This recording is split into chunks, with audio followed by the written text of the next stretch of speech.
नमस्कार मित्रों, स्वागत है आपका। अभी कतर से एक चिंताजनक खबर आई है। भारतीय नौसेना से रिटायर 8 अधिकारियों को कतर की एक कोर्ट ने फांसी की सज़ा दी है। आपको मालूम है, कतर विश्व में सबसे धनी देशों में से एक है।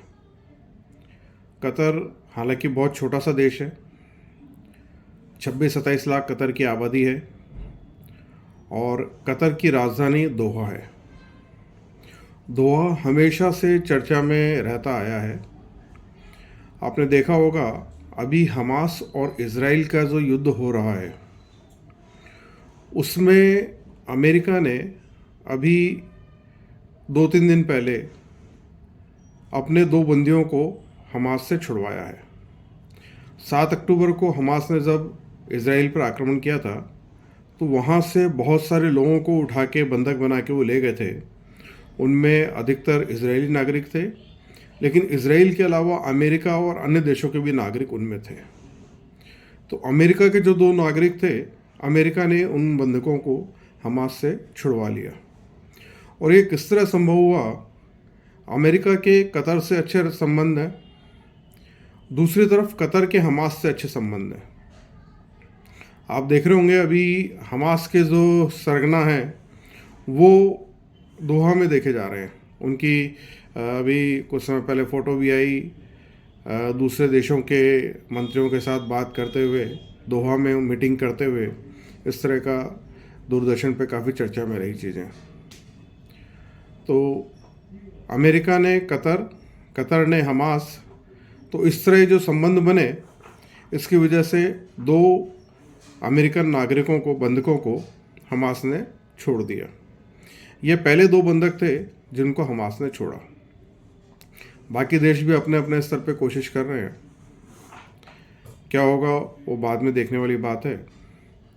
लेकिन दोहा जो है, सामान्य तौर पे ऐसा देखा जाता है कि विश्व के जितने बड़े आतंकवादी संगठन हैं, हमास हो गया, अल-कायदा हो गया, तालिबान हो गया, इन सब के ऑफिसेस दोहा में है। और विदेशी मामलों के जानकार लोग ये बताते हैं कि उसका कारण ये है कि कतर इन सबको फंडिंग करता है।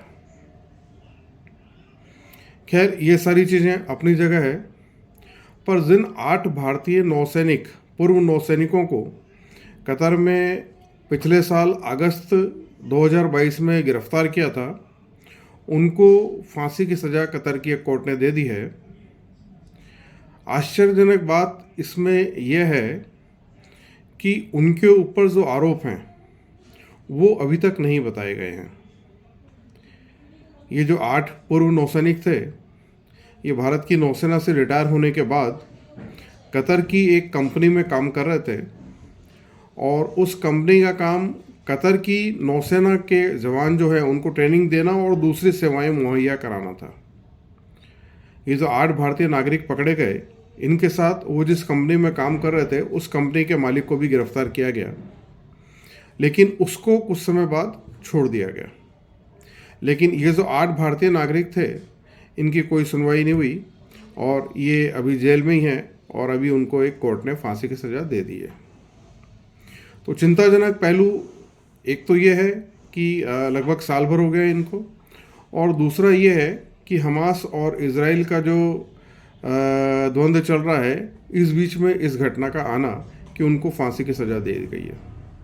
और संदेहास्पद बात इसमें यह लगती है कि अभी तक भारत सरकार को नहीं मालूम है कि उनके ऊपर आरोप क्या हैं, और उन जो 8 भारतीय पूर्व नौसैनिक हैं उनके परिजनों को भी नहीं बताया गया है कि उनके ऊपर वास्तव में आरोप क्या हैं।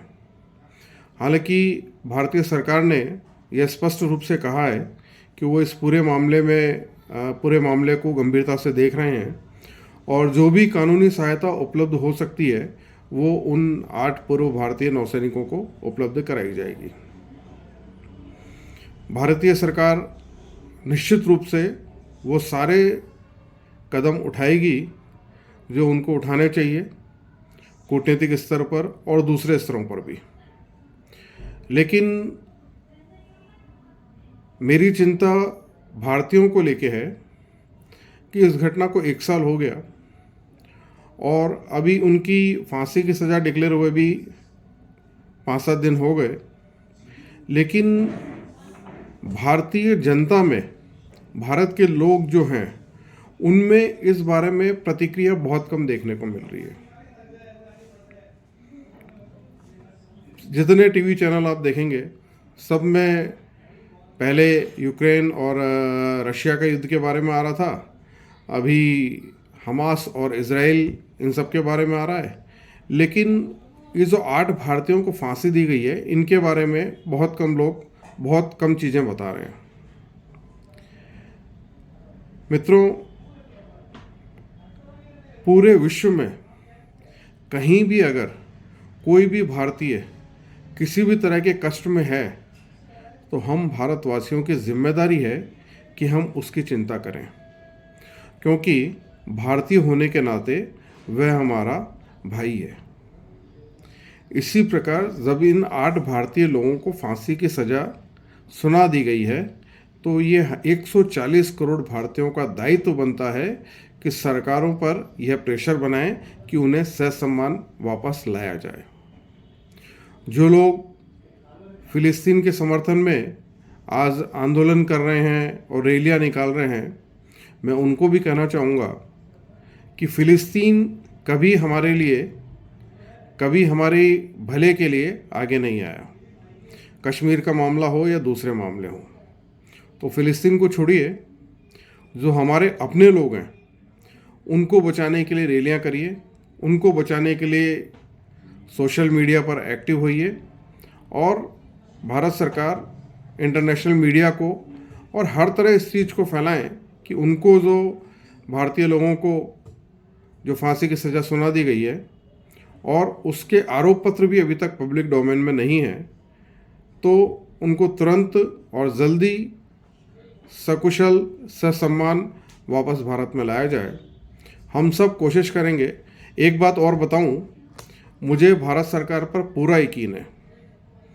आज के दिन जो लोग भारत का नेतृत्व कर रहे हैं, जो लोग विदेश मंत्रालय देख रहे हैं, वो बेहद उच्च कोटि के लोग हैं, बेहद समझदार और देश का भला चाहने वाले लोग हैं। और निश्चित तौर पे मैं ये मानता हूँ, मेरे को पूर्ण विश्वास है, निश्चित तौर पे ये 8 भारतीय सकुशल वापस आएंगे। लेकिन हम भारतीयों के लिए ये मौका है कि हम उनके प्रति अपनी संवेदनाएं बताएं, ताकि विश्व में रहने वाले प्रत्येक भारतीय को ये लगे कि हाँ, भले ही मैं यहाँ अकेला हूँ, लेकिन मेरे पीछे 140 करोड़ देश के लोग, 140 करोड़ देशवासी खड़े हुए हैं। और अगर मेरे पे विश्व में कहीं भी अत्याचार हुआ, तो वो 140 करोड़ लोग एक स्वर में आवाज़ देंगे। धन्यवाद।